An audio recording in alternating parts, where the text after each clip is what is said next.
It's Sway in the morning. Only on Shade 45. Debbie Dev is here. Yup. Fantasy Fridays. Fantasy Fridays. Stu is celebrating his 10-year anniversary of the realness. Yes, sir. Let's put that out 2001. Ladies and gentlemen, welcome to Sway in the Morning. Cormega's in the building. Yes. Man, you know, it's interesting because we just met physically for the first time. Yeah. Like just a few minutes ago. But I felt like you like Bill Cosby or somebody. Like, somebody that's always there. Always there. Now, let me say this about Sway. I just want to thank you for representing not just our culture, but our people dignified. Because there's been many times there's been things that happen in hip hop and emergencies where MTV puts you out there and use the face and you represent it as well, as opposed to some artists. You know, they just talk so ignorant, it makes us all look bad. You always made us all look good. So thank you for that. Thank you, Cormega. I appreciate that, man. And I try to be cognizant of that, man, because the opposite of that, what you just said, would be you would be pissed at me next time you saw me. Now, I just never want to make you mad at me, man. Anybody I got identified with, I want to be that representation. So, which I think all of us should, but not everybody takes that lead in their career, man. No doubt. You're independent now. Mm-hmm. You say independent by accident. Yeah. What do you mean by that? I mean, it was fate. It was because my hand was forced. I was on a Def Jam before, and I was on the shelf, and I didn't want to be on the shelf no more. So I went up there, and I had a talk with. I spoke to Kevin, like a man to man talk. Kevin who? Lyles. Okay. And we talked, and I was like, I told him like a man. At the end of the day, you get in your luxury car, you drive home to your house, you living your life, but you got me on the shelf. I'm not able to do for myself being on the shelf. Yeah.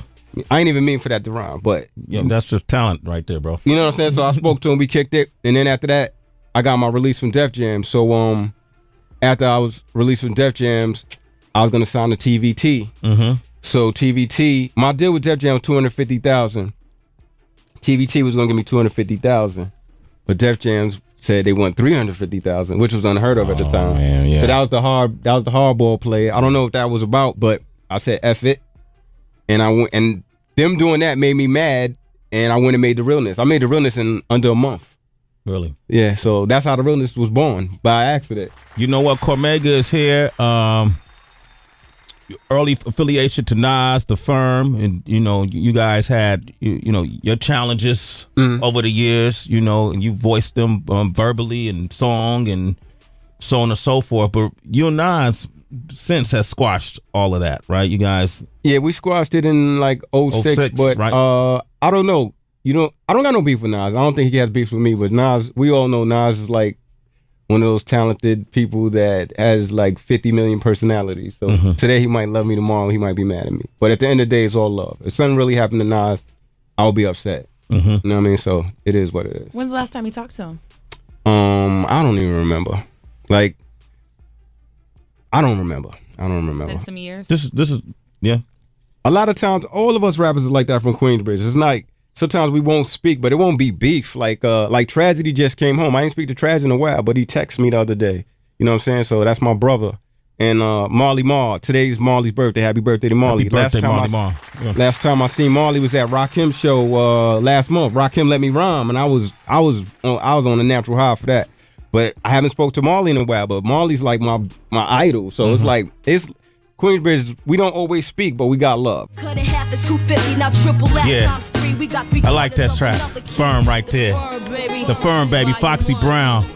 Sway in the Morning, Shade 45, Cormega. What up? Formerly of the Firm. Yeah, he took me. That was a flashback right there. Yeah, that Foxy Brown verse was very controversial. Oh yeah, because the addition that she did on it didn't quite add up. And I remember, was it Source or a magazine just kind of broke it down? Like, wait a minute, the math is wrong on this.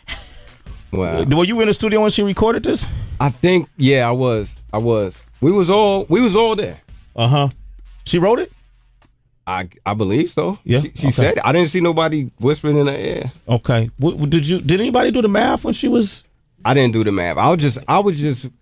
I think when we first was doing songs, we were just in awe of each other. Like Nas would say something and it's dope because of course he's a dope artist. The A would say something, we'd be like, damn. Then Foxy's a girl, so the way she was rhyming at that time for a female, we was just like, wow. Yeah. Like, you know what I'm saying? So I was just happy with the song. I honestly believe, because of a lot of the public antics, that people don't really give Foxy the credit she deserves as an MC. Yeah, Foxy from back then.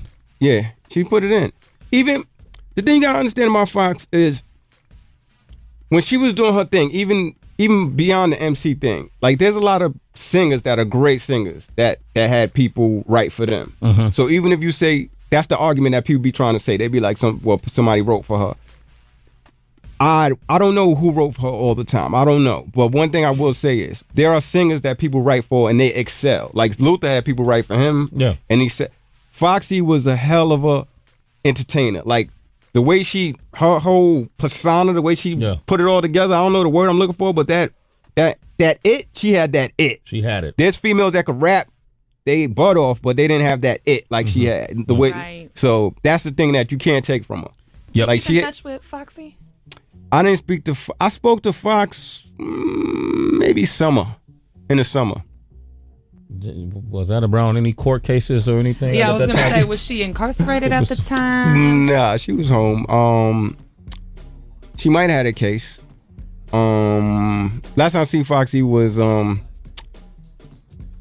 was interesting. It was that boat ride thing that everybody was talking about. What was the boat ride thing? What's the name that guy? The cruise. What's the dude name? Who does the cruises? But what happened on the boat ride? They said she got kicked off. She didn't get kicked off. Oh, she didn't get kicked off. The Tom joined the boat cruise. Oh, that's boat right. cruise. Yeah, they said she got kicked off. She didn't get kicked off.